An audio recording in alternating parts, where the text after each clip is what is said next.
Okay, good morning, everybody, and welcome to The Art as Well, your source of inspiration, enlightenment, and connection with artists throughout Ireland and beyond. Before I introduce our guest this morning, I just want to do a couple of notices. Firstly, Owen McLaughlin is exhibiting at the Golden Fleece Awards today in the Solstice Art Centre, which I think is in Navan, and that's celebrating 21 years of that event. And they're announcing the new winners also. So that'll be worth dropping into. Claire Halpen, her exhibition in the lab is extended till the end of May. So if you haven't seen that, that's worth dropping into also. Now, if I'm missing anything, it's because you haven't told me directly. I can't rely on just seeing notices in social media and so on as to whether you're doing something or not. So please contact me direct if there's some event or exhibition that you'd like me to talk about on the program here. One little plug for myself, I've got another portrait charcoal workshop coming up, and that's on the end of May, the 28th and 29th in the United Arts Club. It'll follow the same format with a different model. And includes lunch on both days in the dining room in the club, and coffee and tea in the morning and afternoon. And it's a great social event. I think people love it, and they've come back a second time, which is wonderful to see.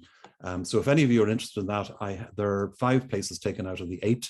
So there's a few more left, and I haven't advertised it yet. So if you want to get in on that, now's your chance to do it. Just drop me a line, or send me a text or anything like that, and I'll book you in. Okay, so this morning we are going down to Cork to say hello to our guest. And she is an art critic, and a long-standing art critic with the Sunday Times. And in fact, she has produced over 300 articles since 2003. And she's the longest-serving Irish art critic for the Sunday Times. As well as that, she's also a broadcaster and a writer. And her debut novel, which is called Negative Space. And it's a memoir. And it's a memoir, yeah. A big one, it's a memoir. Okay. But we will be talking about that later on. So let's go straight down to Cork and say hi to Cristín Leach. Good morning, Cristín, how are you? Hi, Alan, I'm great. Thanks for having me. There's a lovely community here. See all those faces coming in, it's wonderful. So you know lots of them, don't you? I recognize some faces, yeah. Yeah. Or I certainly recognize some names, because, as a critic, I see the work more than the artist. So I know the names, yeah. Yeah, very good. And so you're down in Cork. What part of Cork are you living? I'm in Cork City, just outside the city. You can walk to Patrick Street in 10 minutes. Okay, and have you always lived in Cork? No, I've moved around a lot. Yeah, I just came back here in 2017, so I'm back in Cork City since 2017. I spent most of my childhood in Kilkenny, rural Kilkenny. Oh, did you? Yeah, and I moved around a lot. I went to 3 primary schools and 2 secondary schools. So. I see, yeah. Yeah. So I did spend, I went to UCC for my degree, and I moved to Cork when I was 15, halfway through 3rd year in secondary school. So I did my leaving cert here. But I've actually lived longer. It was about 10 years in Kilkenny, but I've lived longer in Dublin than anywhere else. And then I spent about 9 years living up the Galtee Mountains just outside Mitchelstown. So that's why you haven't caught the Cork accent. No, I have this nice where are you from accent. People don't really know where I'm from. No, so. That's why I was asking. Yeah, but so I can do the Cork accent if I get excited. It'll get Cork. God. It'll don't get have Cork another coffee now. If we get animated, it'll get very Cork. Okay, all right. Now listen, what's interesting about you in my brief chat with you is that unlike most people where they decide they're going to become something, you seem to always have been an art critic of one form or another. Can you elaborate on that? That's funny. Well, I don't know if I've always been okay, so my mum's an artist. Yes. And she always says that I've been going to exhibitions since I was in the womb. So in a way, the idea of going into galleries is just a part of life for me, and looking at art is just part of the world, the environment. It's not something new or strange. So I never had a moment where I discovered galleries, or it was just always part of my life. And the other thing, which is probably more to do with being a critic than specifically an art critic, is that I won a competition when I was 8 to write for the RTE Guide, and they were book reviews. So I started off writing book reviews as a book critic, I suppose, essentially, when I was a kid, and they were published, they had my name on them. And it was Mary Finn who was editing the kids section of the RT Guide at that time, and I think she initiated this. And I wasn't the only child, but it was the idea that children would review the children's books, and so you wrote reviews about the books you were reading. And I was a big reader because I learned to read before I started school, so I was reading a lot. So the first time I had a review published, I was a kid. Yeah, exactly. Yeah. So it was obviously something innate in you that you relished the idea. I love to write and I loved to read, Yeah. The art criticism and the particular focus on the visual arts came a bit later. So okay. Yeah. So you studied journalism? I did English and French in UCC, and then I did a master's in journalism in DCU. And that's probably something particular about my practice as a critic. It's that I come from a journalism background as opposed to an art history background, for example, maybe. And really, when I started to do journalism that was about visual art, it was actually in UCC, because I joined the student radio station there when I was starting second year. And within very little time, I was presenting 2 shows a week, sometimes 3 shows a week. But one of those shows was an arts show. It was called Art Beat, and it was on a Friday evening. And I presented it with a very good friend to this day, Caroline Hennessy. And we covered visual arts, theatre, books, film, music, anything that was going on in Cork City. But very quickly, it became my kind of gig to do the visual art stuff in that show. So I interviewed artists and learned all my broadcasting skills there, basically. And then I also used to review shows. So I was going in, and it was an hour-long program, and we produced it ourselves as well. So we were writing all our running orders and everything. And I was going in and talking about exhibitions and trying to describe visual art in a space where there's no visuals. So that was probably where I began. And I had to do a portfolio to get into the master's program in DCU. It was quite competitive. I think there are still to this day only about 25 places on that master's program. And most of the people who applied would have had print portfolios, but my portfolio was all audio. So I sent them in actual cassette tapes, like a box of cassette tapes, because it was I remember them. It was 1997. Yes. So it was mid-90s when I was doing this campus radio stuff. And digital technology hadn't really taken off. We were using mini discs, which was the height of excitement, but I couldn't give mini discs to DCU because they wouldn't have been able to listen to them. So they were literally cassette tapes. And that was an audio portfolio. And it was about lots of things, but some of it was about visual art. There was theatre, film, all sorts in it. And it got me into the master's program. So a year later, it was a 1-year program. So I graduated in 98 with a master's in journalism from DCU. And at that point, did you join RTE, or was there a gap between leaving and joining RTE? So that program had a placement that you had to do. So I did my placement with Ireland on Sunday, which was a new enough newspaper at that time, and since gone. It didn't last too long. And I did a lot of arts journalism with Ireland on Sunday. And then I applied for a broadcasting job, which was as a newscaster in East Coast Radio in Bray. And so I joined East Coast Radio, would have been I think probably in the September, because I graduated at the end of that summer after writing my master's thesis. Went into East Coast Radio, and I was reading the news on the hour every hour, and it was local news. So and it was faxes coming in. So there were faxes coming from the local TDs. I was getting faxes from Dick Roach about potholes that he'd gotten filled and all this stuff. And so I was a news journalist. That was that's what I trained at as well. Within my master's, they taught us news journalism, court reporting, all of that. And broadcasting, TV and radio. So I was there when I was doing it, but I knew from having done my master's that I wasn't a news hound. I wasn't, that type of newspaper hack. I can do it, and I'm able to do it. But it wasn't where my passion lay. So I was doing that, reading the news on the hour every hour, and thinking, and newscasting is really you're writing the news as well, but it was the local news, and a feed used to come in as well from more national news. But you're really on your own because that's a small enough local radio station. So I thought, I'm not going to stay here, really. This isn't what I'm going to keep doing. And there was an ad for online news journalists for RTE. They were setting up their website. They didn't really have a website at that time. So this is 1998, end of 98.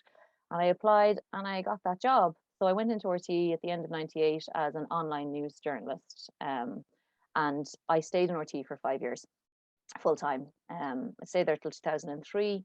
And by the time I left, I'd progressed from news journalism into arts producing, and I was the editor of the Arts, Culture and Entertainment website. ACE, Arts, Culture and Entertainment, by the time I left. And when I left, I actually went in a restructuring, like RTE had done rounds of people looking for voluntary redundancies, and I don't think they wanted the young ones who knew about the internet to take the voluntary redundancy, but I did. So I went because I was just eligible, having done 5 years, and that's when I started freelancing for the Sunday Times. So my art criticism since then has all been freelance. I think it's something people don't realize. It's not a full-time job. Yeah. So I've done loads of other things between then and now as well, but I have been pretty consistently, with some gaps, writing for the Culture magazine, the Irish edition of the Sunday Times, since 2003. So that's almost 20 years, which seems crazy to me. I know, yeah. And what's been your experience over that time? Because I mean, you're dealing with commissioning editors, and you have to sort of satisfy what they want as much as what you want to give them. I think this is why the journalism background is so important, because I understand how commissioning processes work in mainstream media, and I also kept freelancing for RT afterwards. Like, I do work for Arena, and I was on Rattlebag and before that, and even Mike Murphy's Arts Show, I did some stuff for that while it was still there. And you're always pitching to a commissioning editor or producer who's looking at the bigger picture. So they're looking at their whole program or their entire supplement. And so what you're proposing to write about has to kind of argue for its validity and space, really. And its longevity. Yeah, and yes, it does. I mean, I suppose what I would say is that in a newspaper, in a colour supplement, a magazine, a Sunday magazine, there are certain things that sell the story, right? And so with journalism, everybody knows, like, a big name, money, or a really good picture, right? These are just journalism things, right? So if I'm pitching an exhibition to my editor and the images are not going to carry a 2-page spread in a way that he feels will engage somebody who's just turning the pages on a Sunday with their cup of coffee, then even if the work is really worthy of writing about, it may not get, he may just say, no, we're not going to go with that. That might happen, right? That's no money this week. Well, yeah, but see, that's the other thing. I get paid per word, so so I'm only paid if the work is published.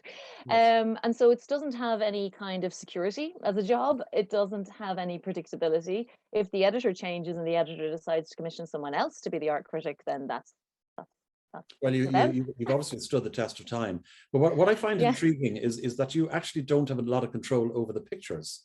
Because I was asking you, do you choose the pictures? Do you take the pictures yourself? And indeed, do you put in subheads or headlines? No, it'd be nice if I took the pictures myself, because I get paid more. I'd be paid for the photos as well. No, usually the photos come from the gallery. Occasionally they send a staff photographer to take photos, especially if they want an installation shot or if they want a picture of the artist with the work. So they'll send a photographer who's paid to do that, obviously. So the way that it works, it's changed over time. When I first started out, I really had no interaction with the picture desk at all, really none. And so it would appear in the paper and I would see the spread and the layout for the first time and be like, ooh, and the journalist doesn't write the headline, the journalist doesn't write the subhead, the journalist doesn't put out the pull quotes and all of that. And those things give the piece its tone, I suppose. So, when I first started, I used to have artists sometimes contact me and go, well, that's the wrong picture, or the caption is wrong. And certainly that can be corrected, but it isn't part of my job to do that. Right. And I don't work in the office. So I've actually only been in the actual Sunday Times office, I think, less than 5 times in the actual office. Yeah. So, and then the other thing is that it has changed over time. And I think the ease of email, internet, digital, everything, communication, and the fact that we all work remotely in a very collaborative way now, which wasn't the case before, means that the picture desk can say to me, oh, are there particular paintings you're going to mention in this? And they can go and request those particular paintings from the gallery. Yes. And that happens more now. But I still don't see the layout or know what the headline is until it's published. Extraordinary. Yeah. I find that kind of, interesting. And has it ever backfired on you? Yeah, well, there's so many examples. Things can be taken out of context. Well, I do, like, I love to talk about art criticism as journalism and the practice of cultural criticism, especially at third level, if I can. I love to talk to curatorial groups and artists, and so I have a whole deck of slides around this practice of being a critic in mainstream media.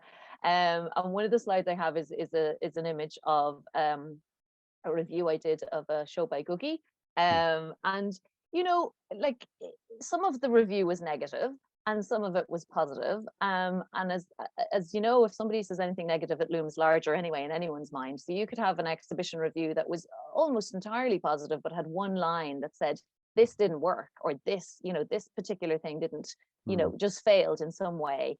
And that's the piece I think the artist will remember. It's the piece people will point out to the artist. Yes. And in this case, so the title that went on this article was Dose of Prunes. because Cookie was in the Virgin Prunes, obviously. Yeah, that's right. And what I was saying in the article was that his work was very careful, and I was talking about how that didn't chime with that messy, crazy, rock and roll thing. And so, the story I was telling in my review of the show was about that kind of curious contrast. And I was talking about how I felt some of the works in the show were repetitious in, like, here's one that's in a different color if your living room wants one that's a different color, and this is a valid thing to talk about if you're writing an exhibition review. But anyway, that was pulled out. And in fairness to Googie, I think he was on the Brendan O'Connor show at one point after that, and he was asked about it because Brendan probably wanted a bit of controversy going on, and he just said, it's great that people write about your work, and I mean, I am aware of the fact that negative reviews can hurt artists. I'm very aware of that. But there's also an argument to be made for the practice of criticism as an essential function of a democracy. Have you ever regretted doing a piece? Because I know when you and I were chatting that there have been occasions where people's work evolves. Obviously, and from starting out, that something might be very appealing. Suddenly, actually, it starts to mature, and you have a different view of that work. Yes, and also I change. Critics change. Exactly. Everybody changes. People mature. People's understanding of the context in which something was made shifts and changes over time. So I don't regret anything I've written, and I would stand by what I wrote at the time and in the place when I wrote it. If I was to go back and write something about that work now, it may be different. But that's something that's really important. It's something I really think we need to talk more about. If a critic isn't given space to develop a career with longevity, there is no time for them to revisit their thinking. There is no time for them to come back and say, and I have an example like Robert Balla, he's been on your show, right? And sometimes when I'm teaching critical journalism, I use this example. I've written negatively about his work, and I have also written positively about his work. But if you don't have a 20-year career in an outlet with space to do that, there's no, it's a really I think in Ireland the ecosystem in which art criticism exists is really problematic, because first of all there aren't enough voices, and there isn't enough space for people to develop a practice. We don't get new voices, we don't get diverse voices, there's no space for mentorship for people who want to do this. So you come from an art history background, you're going to have to learn how to do journalism, because you cannot write an academic art historical article and put it in a Sunday paper. It won't be commissioned, right? You can't do that. So so there's training, there's mentorship, there's all of that, but also there's that thing of coming back and revisiting something and being able to talk about, say, Robert Balla's work with 20 years of having looked at it. I'm different, he's different, the context is different, the world has changed. And art changes, its meaning in every context changes over time. So something that you've made today means something different today to what it will mean in 50 years if someone's looking at it, not just because you might have changed or I might have changed, but we mightn't even be here. The world has changed, contexts have changed, So I think if we don't continue to have space for art criticism in mainstream media, we don't have that type of long vision, and we don't have a mature progression of the practice of criticism. And it's unfair on artists as much as it's unfair on the audiences. And for me, I'm always thinking about the reader. So I'm not writing for the artist, I'm writing for the reader. That's what I'm doing. And on that point, Cristín, you have an approach that I think is quite refreshing. You don't read press releases and you don't listen to gallerists until you've experienced the work. Tell us a little more about that. Well, I realized when I was a couple of years in that I needed to actually understand why I was doing what I was doing and what my motivation was. And really, so some critics, I know John Berger has talked about being interested in the moment of creation. He's really interested in what happens in the studio, what is going on there in that moment. And I realized after a while, I'm most interested in the moment of encounter. That's my practice as a critic. I am in the gallery encountering the work.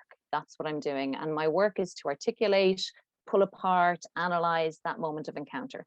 And so for me, if I in advance have read the press release, the catalogue, all these things, and if I have a gallerist walking around with me in my ear telling me what the work is about, it's noise. It interferes with my moment of encounter. So, and it makes it harder for me to do my job, if that's my job, which I see it as, right? And the reason I see it that way is that that's what the audience gets. They go in and they have a moment of encounter. And so I'm not saying what I'm writing is the only interpretation. I'm not saying it's the only type of encounter you can have with this work, but I'm hoping that what I write opens up a space for someone who reads it to feel like whatever encounter they have is as valid. You know, I want to sort of expand that moment of encounter. And so in a way, what the artist intended or did or meant isn't as important to that moment. Now, I will say, I write my notes, I do all of that, and I write a stream of consciousness. That's how I do it. I go into the gallery and I'm just writing as I'm looking. It's a very stream of consciousness notebook type thing. And I transfer that up when I get home, I type it all up. I try to structure the piece as quickly as I can around those, really, because really that's what I have to bring. That's my unique experience, my unique perspective, right? Otherwise someone else can write the review. But then I do read the press release, then I do find out what the artist intended, and I do all of those things. And I might tweak or change some of the tone of what I'm doing if I've got something completely wrong. But I often also will posit the idea that even though the artist was pushing this idea forward, this is what comes across when you look at it. And I have had artists contact me and say, wow, I didn't see that in my work, but you're right. Because some stuff's subconscious, right? Or I didn't see that in my work or intended in my work, but I see how people could read it that way. And that's also a way the work exists, you know? So, so these are all interesting things. Well, they are. And also, I think what's interesting is that you don't go to openings because you can't see the work anyway. Well, I only go to the opening if I'm looking for a glass of wine. I'm not going to the opening. I'm sure that happens the odd time. Well, okay. So I suppose I have 2 teenage kids. So a lot of my career of this time period of my life has been around raising small kids as well, and being you know, a mom. So going out to gallery openings at 6 p.m. is not something you can really do when you have, and my kids are 19 months apart, so I had 2 kids under 2, you know, and you know, when they were born in 06 and 07. So in a way, practically speaking, I'm not going to exhibition openings, and a lot of parents of young kids would find that there's a period in their life where they don't do that. But also for me, yes, you don't see the work, so I'd have to go back when it was quiet to really see the work. I'm not going to be going around writing my stream of consciousness notes while there's people having wine all around me, you know. But also that's a social event, right? And that's a community. And when I started out, I was really aware of the fact that if I made friends with the artists, I wouldn't be able to have that unpolluted encounter with their work, because I would know them. I would know, you know, something about them. And that would be a different type of journalism. You could write features, you could write studio visit articles. It would just be different. It's not better or worse, it's just different. And so I wanted to maintain my separate standing, my independence as a critic, as much as I could. And so not going to the exhibition openings was a way to do that, because Ireland is tiny and everybody knows everybody, you know. Yeah. No, it's interesting because somebody else who's also an art critic was talking at an exhibition which was on recently, and he said, "Oh, I never met the artist, right? Because it was retrospective and it was a tribute." And he said, "I never met the artist, but there again, I don't need to, because I can tell who he is by his work." And I just said, I don't think so, because my experience of talking to artists and talking about them as individuals and their lives is actually quite at odds with their work very often. I mean, yes, of course, there's a relationship, but it doesn't define the individual as far as I'm concerned.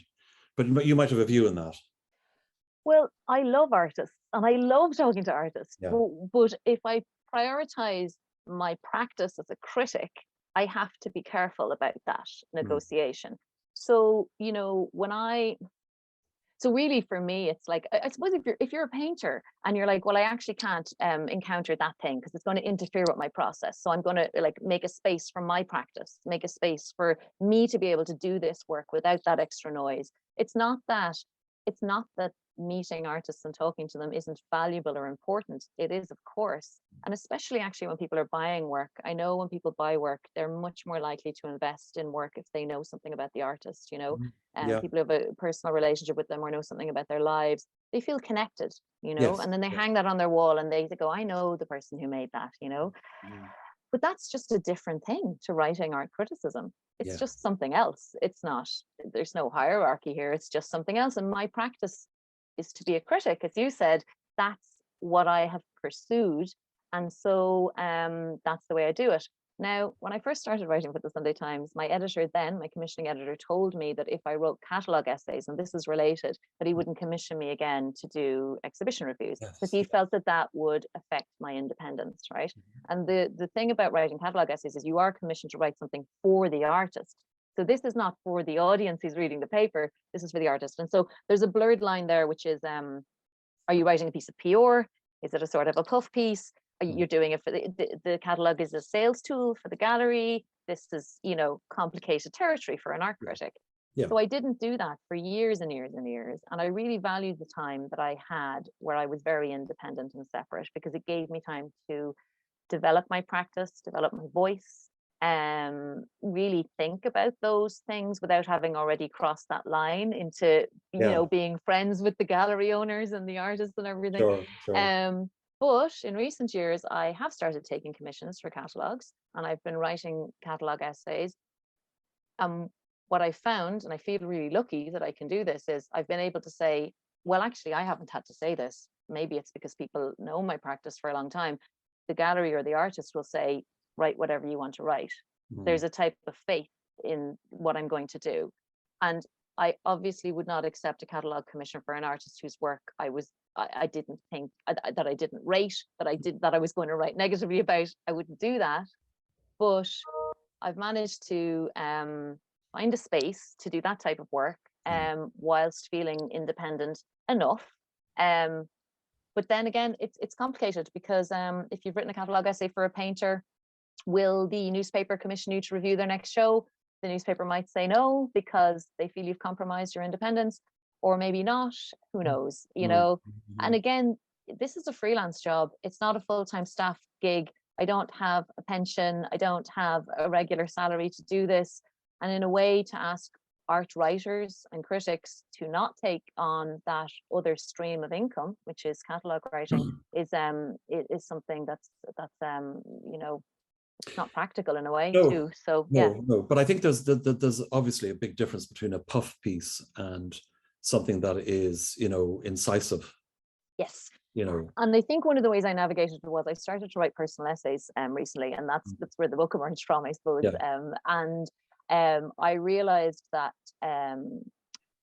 journalism, well, certainly when, like 20 years ago, as a journalist, as an art critic, you were not allowed to use the word I or you in the writing. Okay. So if I was going to say, you know, you feel like this when you're standing in the gallery, at that time, the word one would have been used. One feels, okay. Queen's English. Right. And that's the language, right? It would have been one encounters this, one this. And that has shifted over the last, in such a short period of time, like less than 2 decades, that language has changed. And the internet, technology, everything has changed how we use language, right? Citizen journalism, you know, all this Yelp stuff, people reviewing everything, right? So it's become less formal. And so I could never put the I in. And I remember when I first started, I had a commissioning editor who said, look, no one cares what you were wearing when you entered the gallery or what the weather was like. No one cares about that. You're just wasting space if you write about that, right? So that was all eliminated. Like the who is the critic bit was all taken out, right? And it's more, there's a long history of art criticism. You know, it has a history in different contexts and publishing spaces and shifts of style and everything. So when I started writing personal essays, and changing that approach to writing, and I went back to writing a bit of fiction, autofiction, things like that, and a lot of this was just a practice I was doing myself on my laptop, not sending it anywhere. I realized that there was another way to encounter the work, which was more collaborative. So I would say that the catalogue essays I'm writing now, not collaborative in the way that we're making work together, but in the way that it's something to do with the way I'm writing now. I've put myself back in. For those ones anyway, I've put myself back in. And so I hope for the reader, because I see people all the time, and they've said this for years, nobody reads the catalogue essays. People say this, right? And everyone laughs. They go, oh, I bought it for the pictures, you know, or, Yeah. you know, like who reads the catalogue essays? And I'm thinking, if there's like 2,000 words there and nobody reads it, what was the point? Like, what's it for? Yeah. Who's it for? Is it for some future art historians? For people to wade through? I don't know. And of course, that's a generalization, because I read the catalogue essays and lots of people do. So does Lorraine Whelan, who's just put up a comment. I read the catalogue.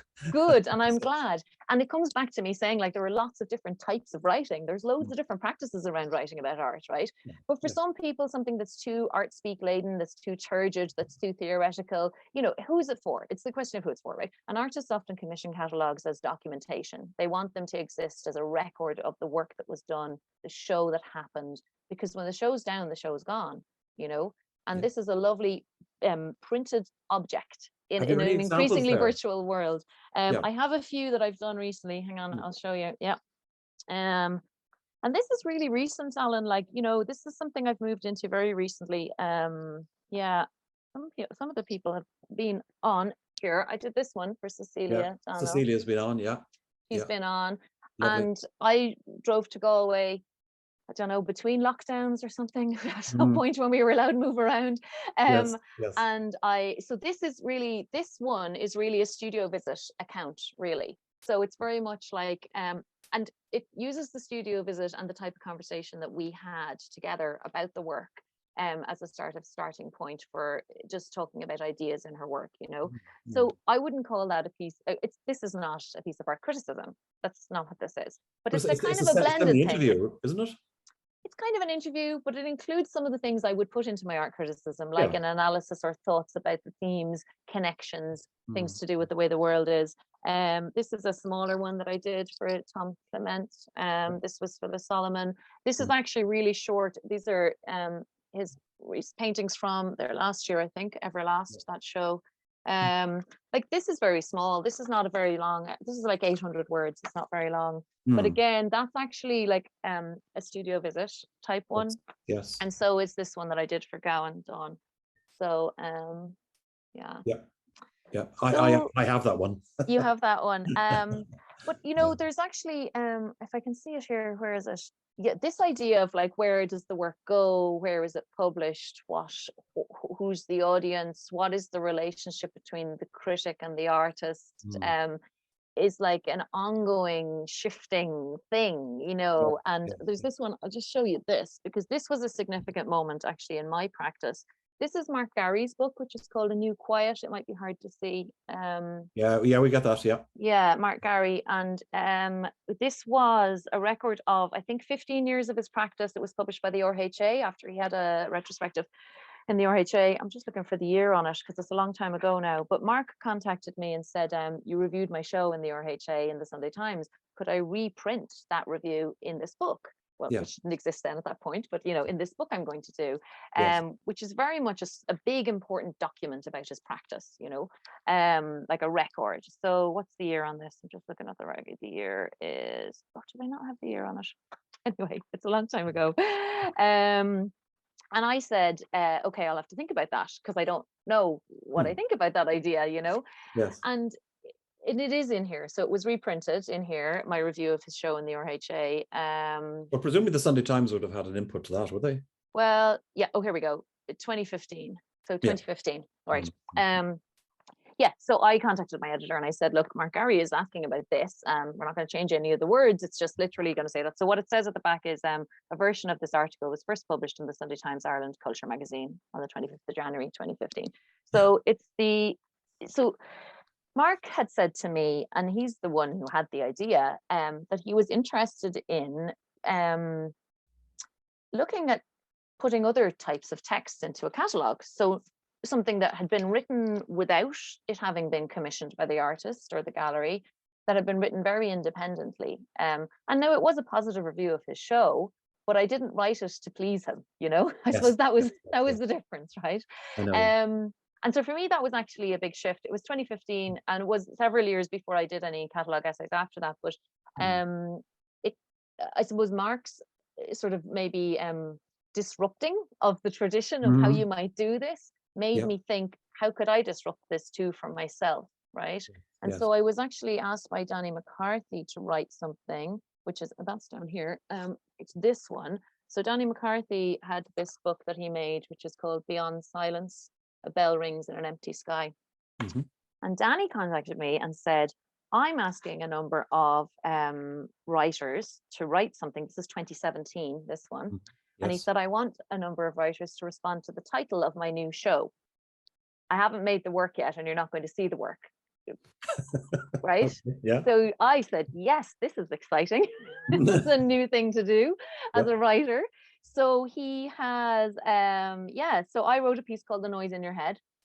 And it is, it's a piece of autofiction, really. And parts of it have been reshaped and are actually in Negative Space, my book.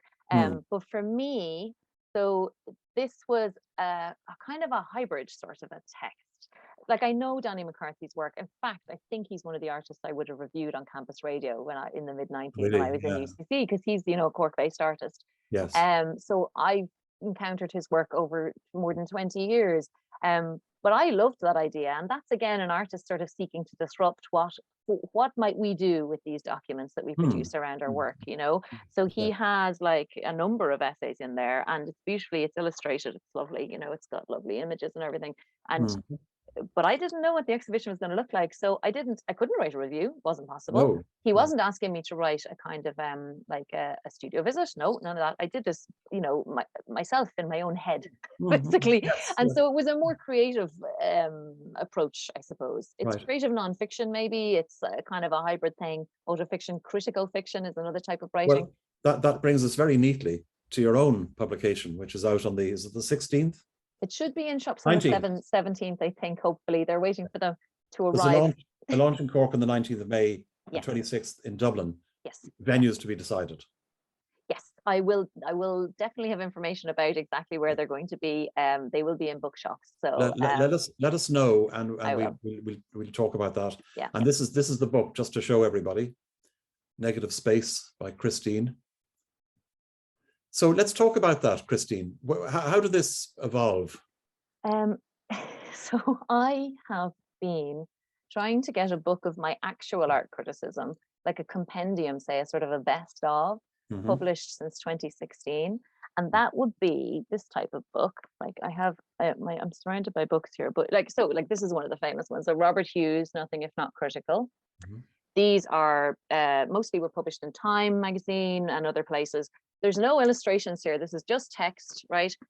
He's a pure art critic. Here's an art critic writing criticism.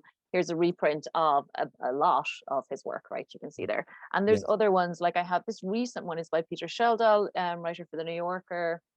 This is previously published art criticism, journalism in a book. No illustrations, just the text for people who want to read that. And I have another one by him here somewhere. Anyway, called Let's See. There's another one he's done.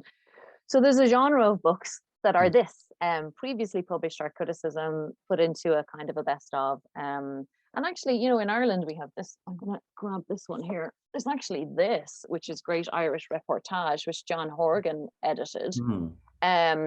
And so anyway, I approached lots of publishers to say, hello, I would like to publish a book of my criticism. And it was rejected by 8 publishers. Well, 8 out of 8. Yeah, and then I stopped. Okay. I'm just going to put this on hold now because my marriage ended and I had a lot of other things going on. So I had other things to do. But I will say, so one of the things about that is that the Irish publishing industry is small. Public publishing in Ireland is difficult. You know, we don't, you know, if it's a book for an Irish audience, it doesn't necessarily sell. You need to have a financial model for it to make sense, right?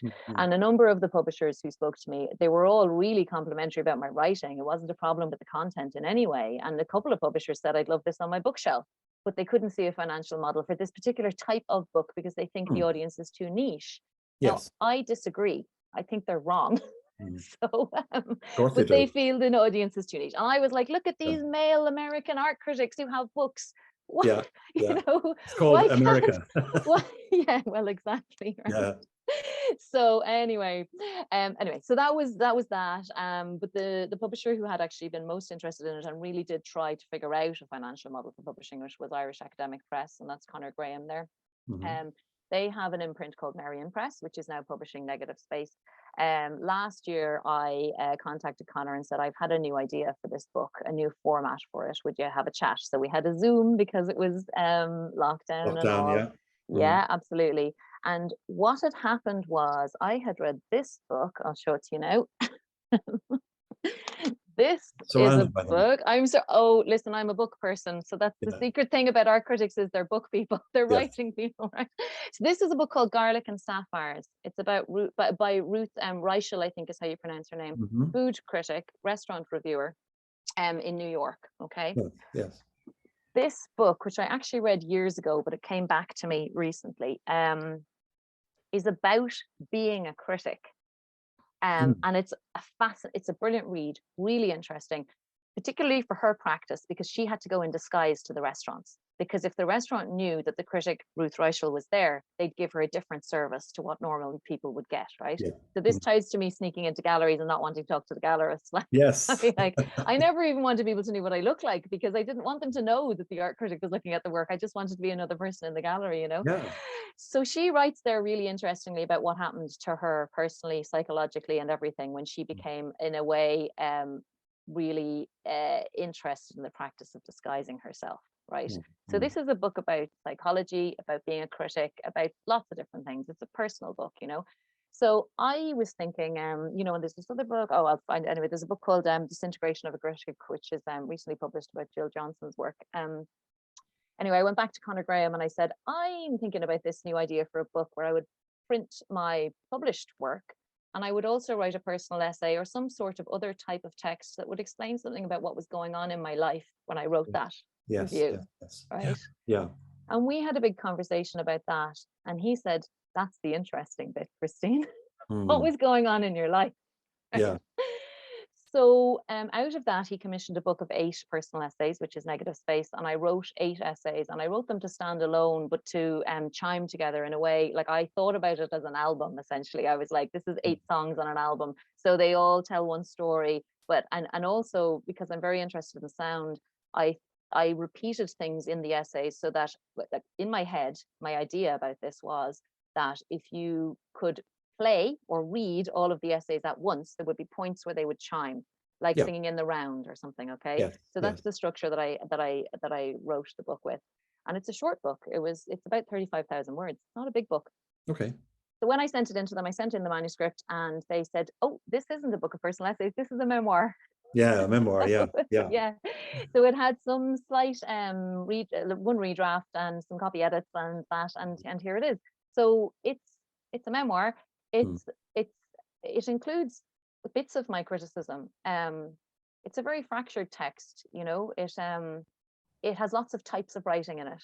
So there are bits of criticism, bits of personal essay, there are lots of types of writing in it. Yeah. I've been quoting a piece from the publishers where it refers to the book as searingly intimate.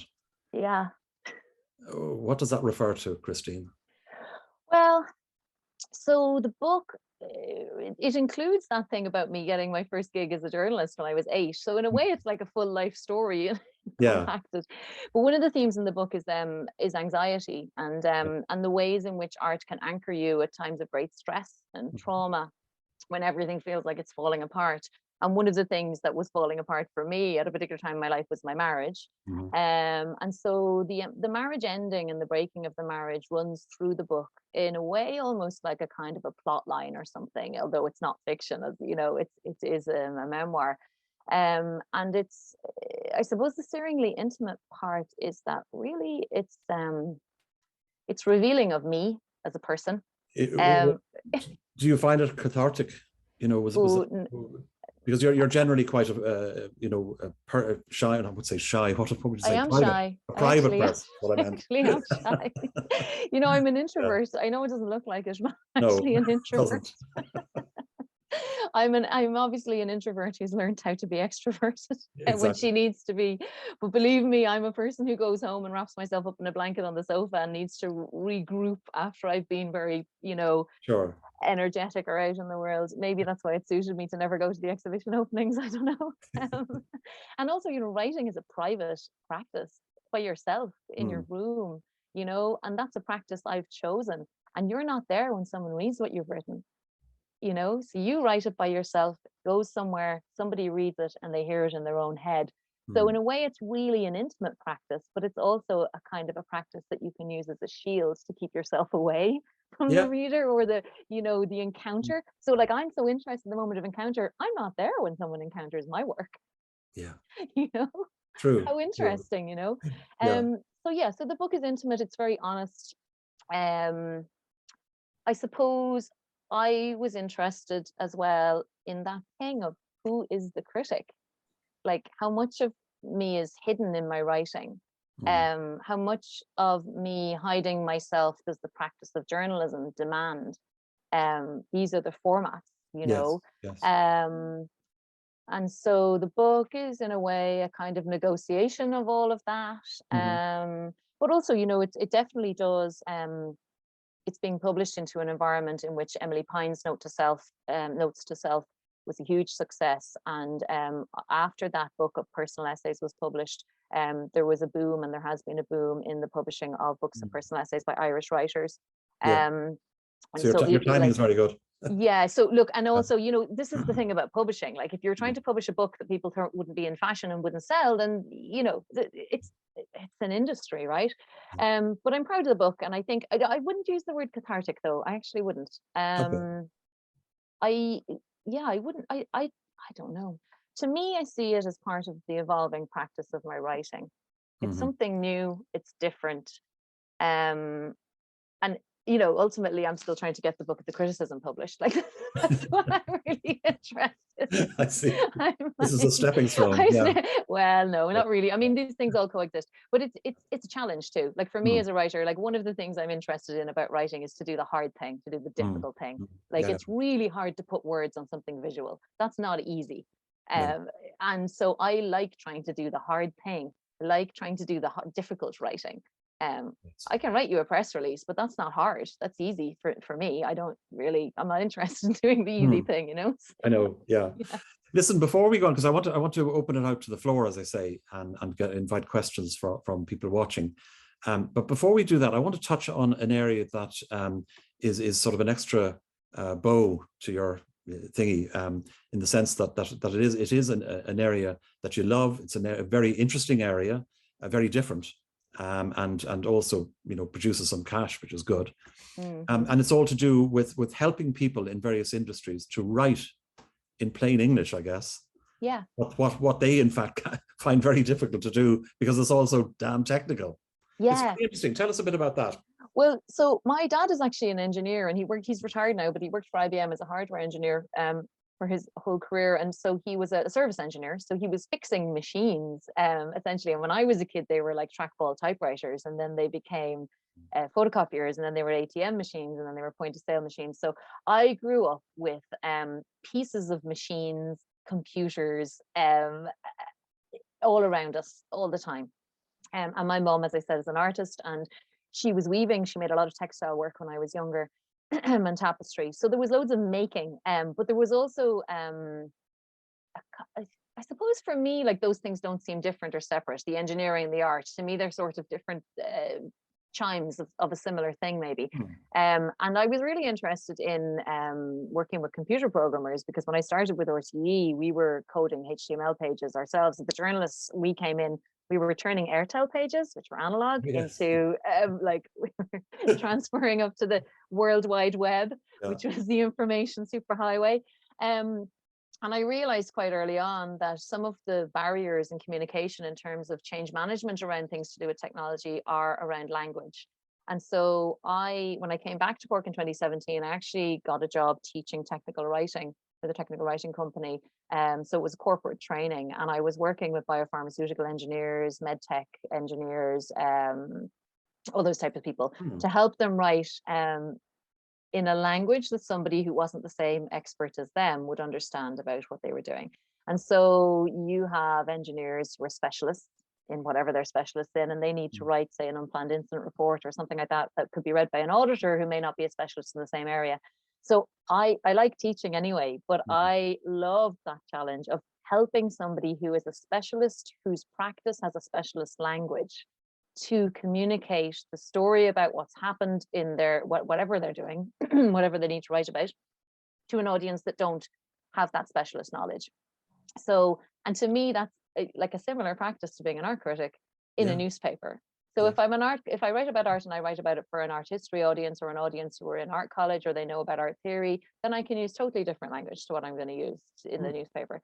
So, and for me, it's all about words, you know, like I just think words are so interesting. They can actually segregate us, or they can connect us.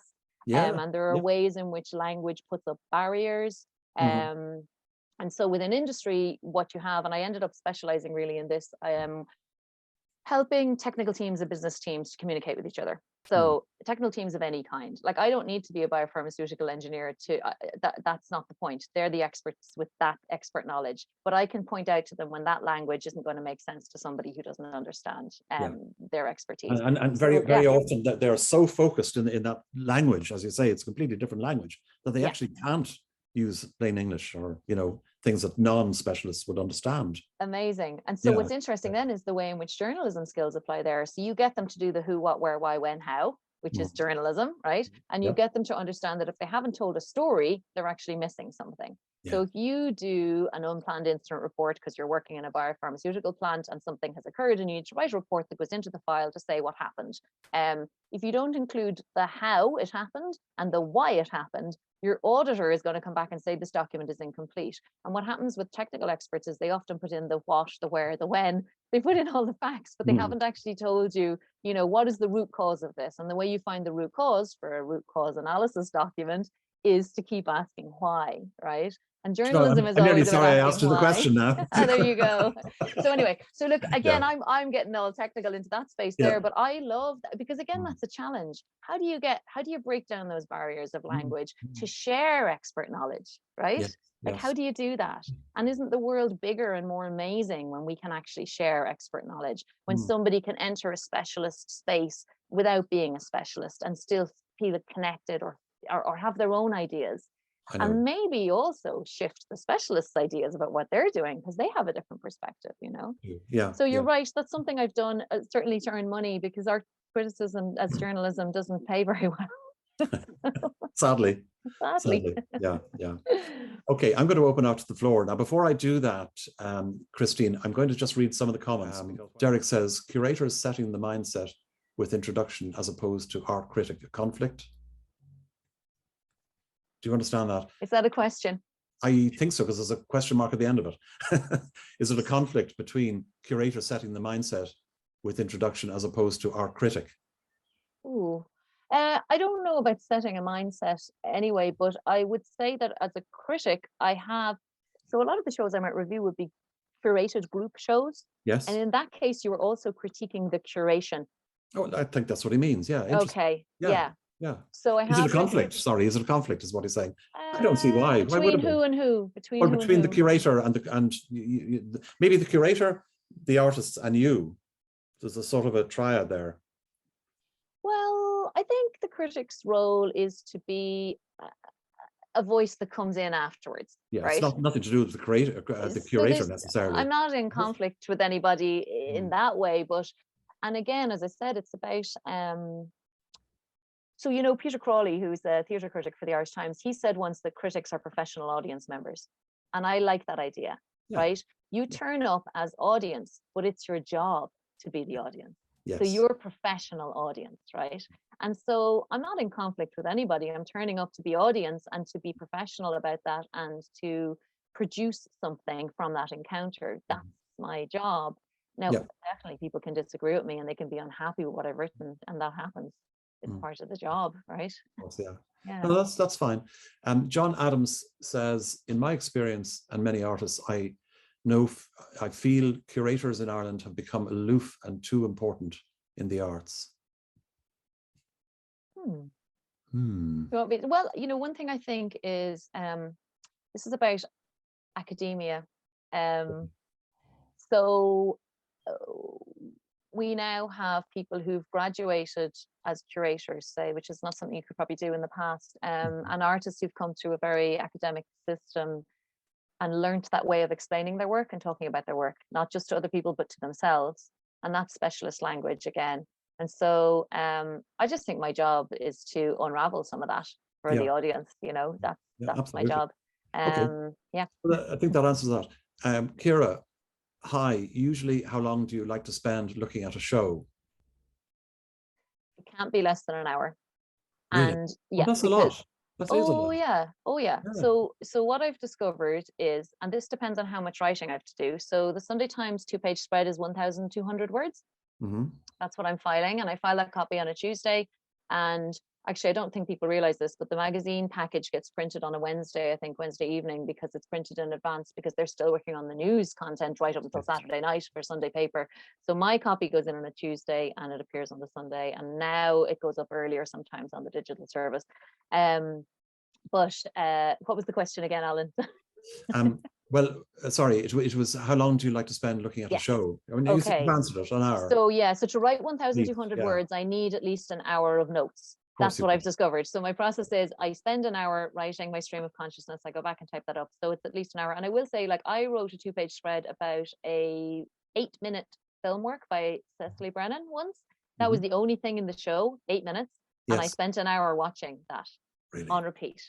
Because if I'd written 8 minutes of notes, I would have gone home and had no material to produce my review from, you know. So it's always an hour, and it's sometimes more. I spent 2 hours in the Giacometti show in the National Gallery for the most recent review I did. If it's less than an hour, I won't have enough material. I won't have had enough thoughts. And I'm often eliminating lots of those thoughts and cutting them out. Everything that is in my stream of consciousness of notes does not appear in the exhibition review. Brendan Moore McCann, who was instrumental in you and I getting together, says, as an art historian, and thank you, Brendan, for that, as an art historian, I write with the reader in mind too. Yeah, I mean, you have to. Yeah, absolutely. John, I'm not going to read all of this, but the beginning of it. Hi, Cristín, how do you keep your personal taste in art out of the writing, out of your writing? It's a good question. Yeah, very good question. Yeah. Because taste is one of those messy words, right? Eyes of the beholder and all that. Yeah.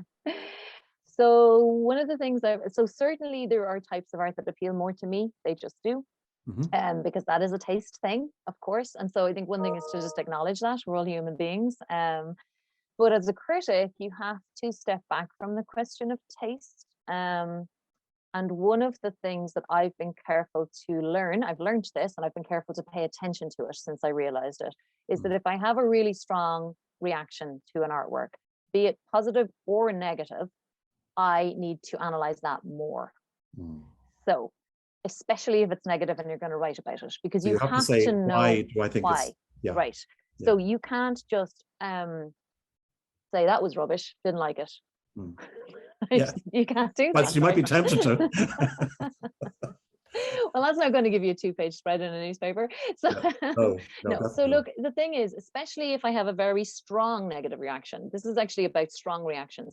I've learned to sit back and go, why did I have that particular reaction? Is it the work, or is it something to do with me? And more than that, it's not, I suppose the question is it the work or is it my response, right? And once you've unraveled that a little bit, and if you come to the conclusion that there is still something problematic about the work, then you can still write about it in that way. But you need to know that the problem isn't that it's triggered something in you, or that there's something. And you can also write a positive review about a show that really, really works, but you don't really like that work that much. Now, you don't have to say that in the review, because you can just be like, well, that's not for me. But I see that it does what it set out to do. I can see what it's intending to do. I can see what other people are seeing in it or whatever. So taste is a messy one, and taste can't really come into the job, but it would be foolish to pretend it didn't exist, of course, right? Yeah. Okay, I'm going to run through these very quickly because I want people to ask questions in person, but I don't want to leave these out either. Lorraine Whelan says, I've been reading lots of memoirs lately and now looking forward greatly to your book's publication. Oh, thank you. Fans already. Jen Donnery, thank you for sharing. Cristín from Fellow Introvert. Yes, have I met Jen and Leach, and we Oh, did did an you? event. Well, Yes, she she's was part of a pre-ordered her show. copy. Oh, You'd be thanks, pleased Jen. to hear. And Yeah. looking forward to reading it. Marianne says, looking forward to reading the book. Sounds so interesting. Great interview. Owen says, thank you for a very interesting talk. And he has to dash off probably to that Golden Fleece Yes, exhibition. I think that's going to be an amazing exhibition. I'm hoping to get to it. Yeah. Absolutely. Yeah. Catherine Green says, Cristín, you have been so interesting and articulate about your journey and writing. I'm looking forward to reading your 8 essays. Is the book easily available? Thank you. Yes, you can pre-order it from Merriam Press, and I actually found out yesterday it's on Amazon now. But you can also get it from Dubray, Waterstones, Kenny's bookshop in Galway are actually doing a special offer with €1 off and free delivery in Ireland. It's a little promotion for them.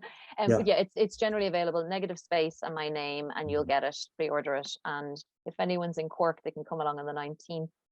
When I put up the details of that, and in Dublin the following week, hopefully. So it'll be in bookshops the week of the 17th, I think, if that's the Monday. It'll be generally available in bookshops, yeah. But you can pre-order it from all those places. If you pre-order it now, it'll just be delivered when they have it. So yes, exactly, yeah. We'll put a link down on the recording on YouTube. Thank you, great. Ina Lavelle says, thank you, very interesting talk. Mika says, very much enjoyed the conversation. Looking forward to reading Negative Space. Thank you. Hugh Cummins, thoroughly enjoyed. Helen Farrell, thank you, Ellen. Cristín, very enjoyable. Aoife Brennan, thanks, Cristín, really interesting. What is the best way to reach out to you about a show, press release, to the paper editor, or mail it directly to you? Good question. That had to come up. I was waiting for someone else to say it. Otherwise, I would have had to say it. So I get so many press releases. I know, yeah. Tell us about it. So look, I mean, send it to me. You can send me a press release. If you send a press release into the Sunday Times, the commissioning editor will see it too. This is one of the big tragedies.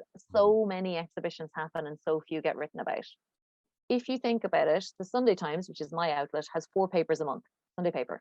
If I get commissioned to write 2 features in that month, that's a lot. Yeah. That's 2 exhibitions in a month. That's 24 shows in a year. If I only get 1 in a month, it's 12 shows in a year that I can write about. So, now I do have a column which I started writing for the Sunday Times. It's fortnightly. It's a shorter space. It's just 600 words, but that's a space in which I can write about other things. It's not only visual art. So I would say send your press release out. You can certainly send it to me. If you don't hear back from me, it's not because I didn't see it. It's because I could spend all day saying thank you for your press release and not get any work done. So like I currently have, I think 300 unread emails in my inbox.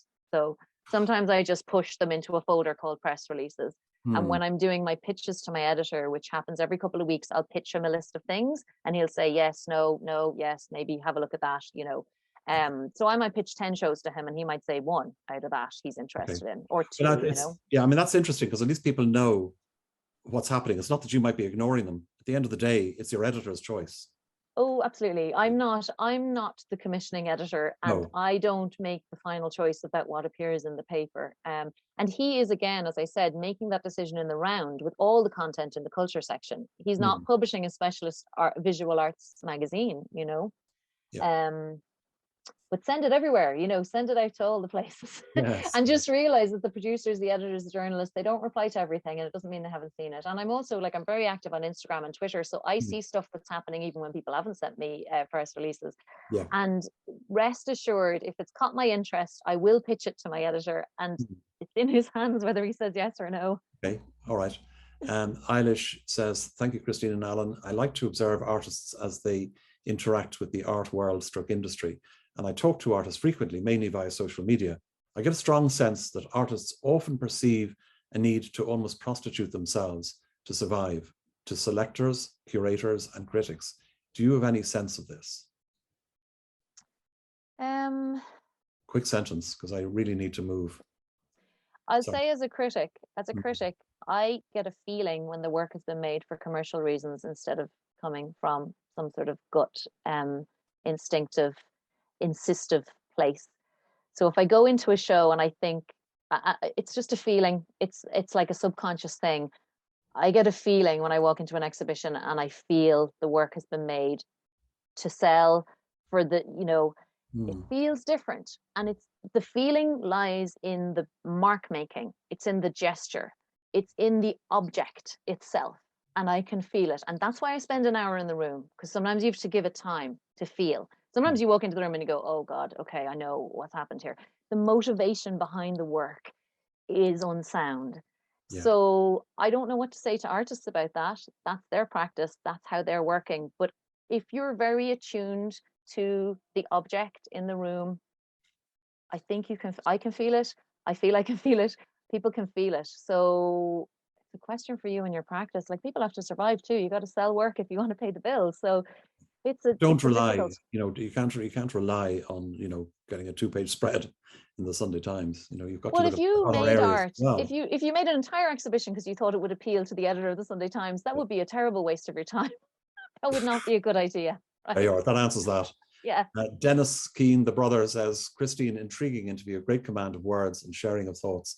Could listen for hours. Brilliant. Oh, thank you. Introvert? Question mark. Are you sure? Oh, yeah. So Carol says, a great insight into being an art critic. Thank you, Cristín.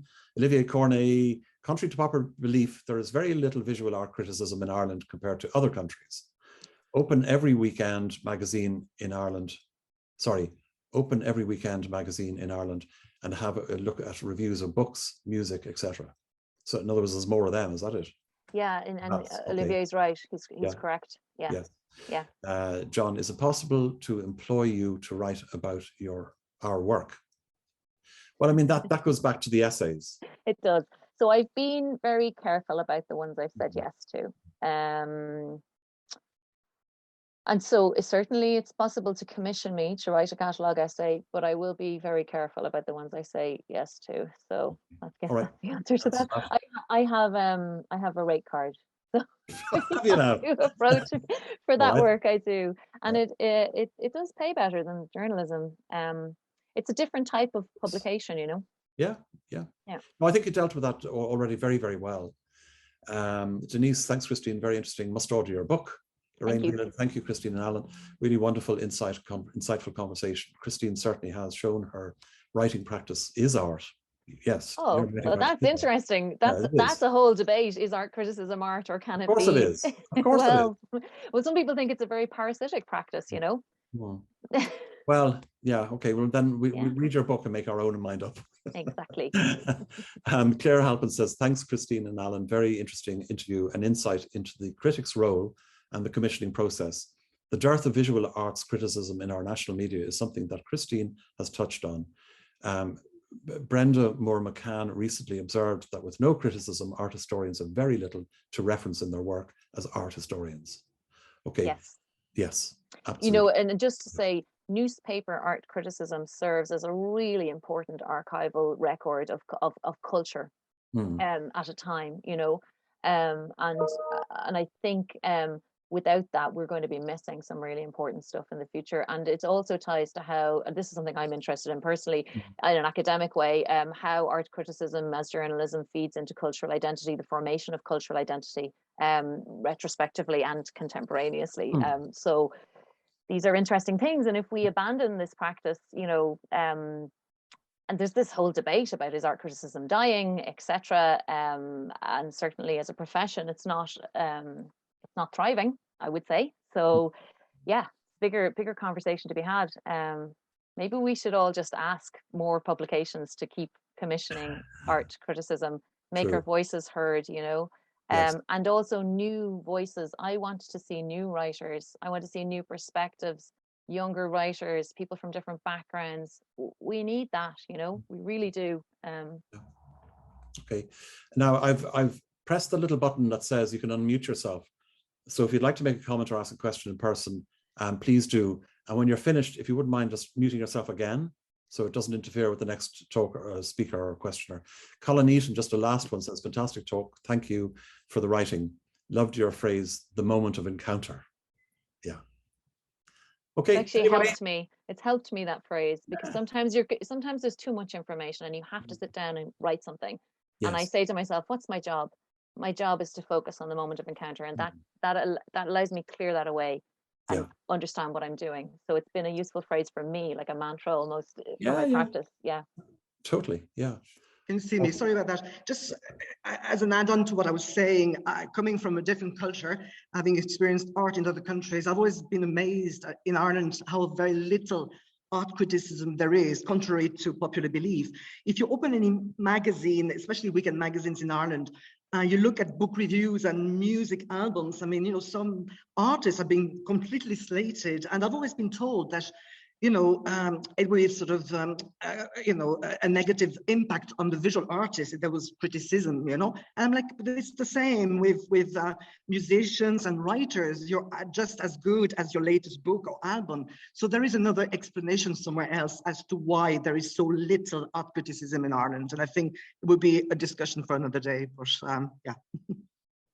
Yeah. Okay. If I could just come in there and follow Yes. on what Olivia is saying, and it links in with so many things that Cristín has so eloquently talked about, and that is that I think it goes back actually in Ireland.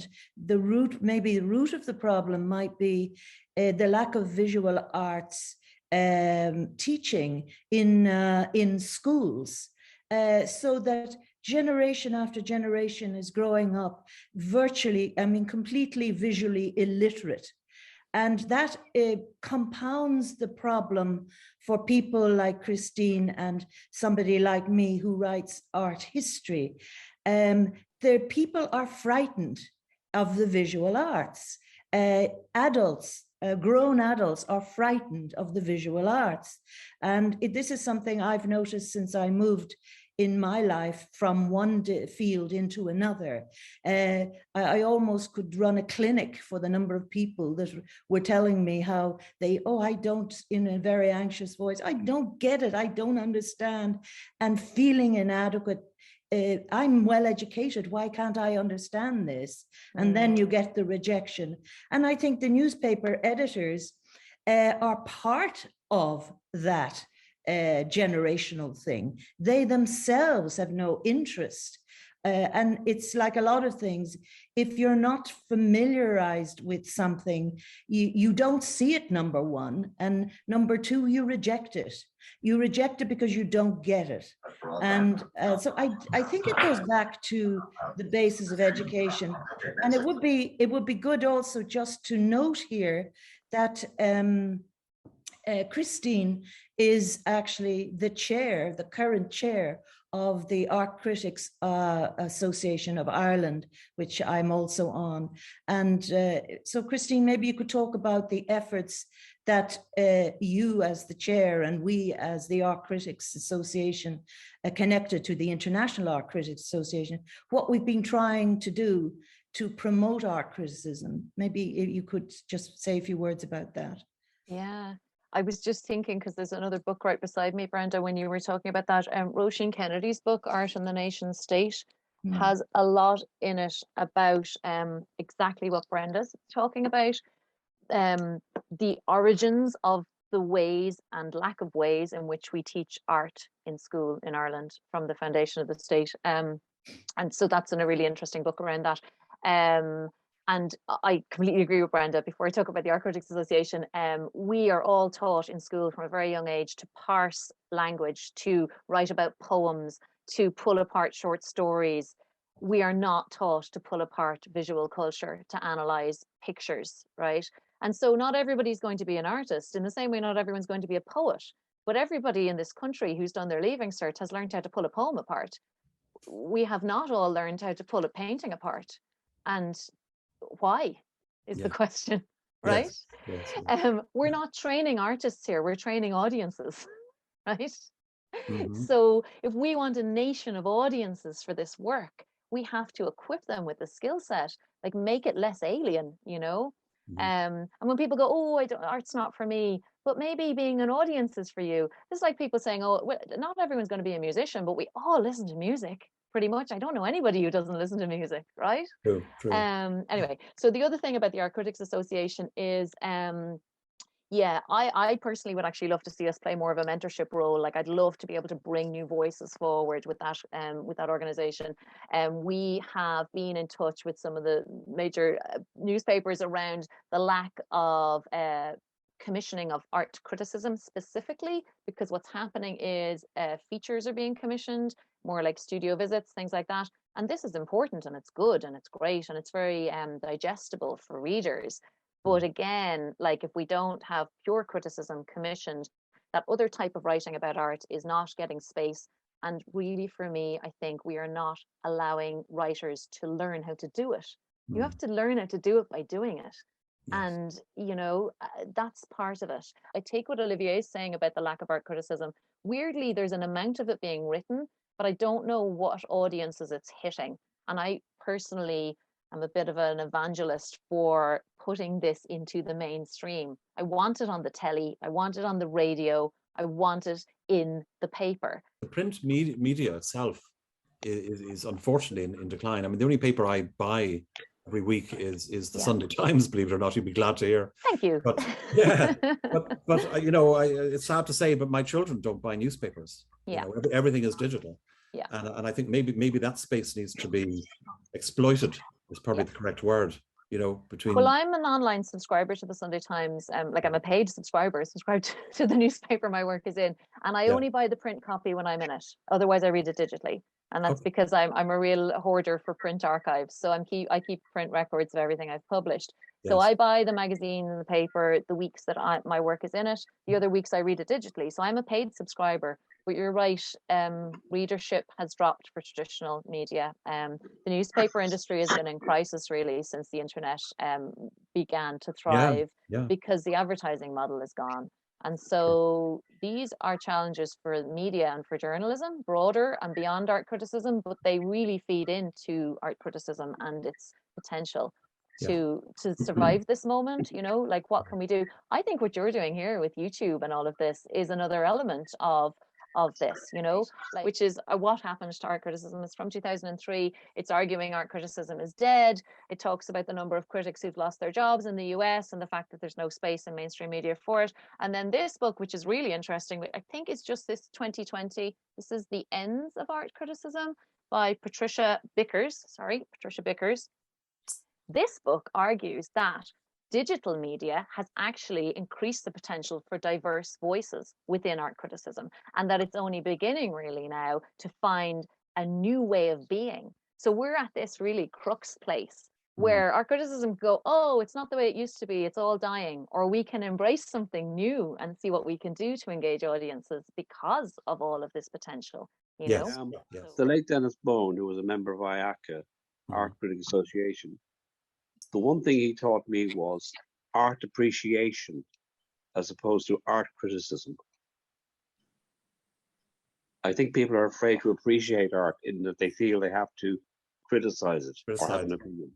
Yeah. Okay. John, would you like to come in now? Because I really yes, I'd like to say that I think one way that we could actually change the whole appreciation of art in the country is to actually get the politicians to appreciate art more. In my experience, all the politicians I met, apart from Michael D. Higgins, have absolutely no understanding or interest in the arts. And it shows in the Arts Council and the way they put so many bureaucrats in power in the arts and keep the artists out of all the committees that make all the decisions in the arts. And, you know, for example, if every council took the time to promote the artists in their area by having a website up to promote the artists of Cork, to promote the artists of Dublin and every town in Ireland, then the politicians would get to know the artists and they might promote the artists in their work, and the art would be getting out there on a much broader scale. I think it starts at the top in this country. Our politicians, in my mind, are Philistines. They're not they've all sold out to the corporate dream, you know, and I think that's where the problem in the arts starts. You can see it, like even the NCFA is made up of administrators. The whole arts is run by administrators for administrators, and they're terrified to let the artists into any decision-making in the arts. Yeah, okay. Quick response to that, Cristín, we call it a day. I was just going to say the politicians have all come through that education system that we just talked about. And, you know, if you talk to a lot of artists who were in school when the Rusk exhibitions happened and they were bussed in to see those shows, those exhibitions had an enormous impact on children who went on to appreciate art, become artists, you know. So those types of activities the value of them is just like immeasurable, you know. And I think we need to start maybe not at the top, but at the bottom. Like start, like, I don't mean the bottom, but start at the beginning. Start with the education system and see that filter through, you know. Yes. Because we have teachers trying to implement a visual arts program in primary school, say, who don't feel comfortable doing it. They don't know anything about it.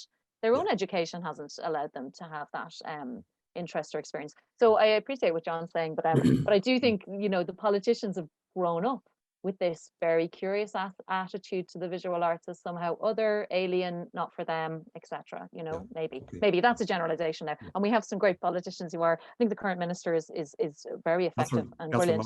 Catherine Martin. So, but I take John's point. Yeah. Listen, I know loads of you want to come in, and my apologies. We just have to. We can't let this go on too long and leave you gasping for more. Which makes me think, perhaps, Cristín, we might have you back again. Because we need a whole new and show. I see Carol putting her thumbs up there, so she agrees with me, at the very least. So look, thank you so much, Cristín. You've been wonderful. You're such a beautifully eloquent person, and you know, I'm delighted you came on and gave us the benefit of your knowledge. Thanks for asking me. And your life.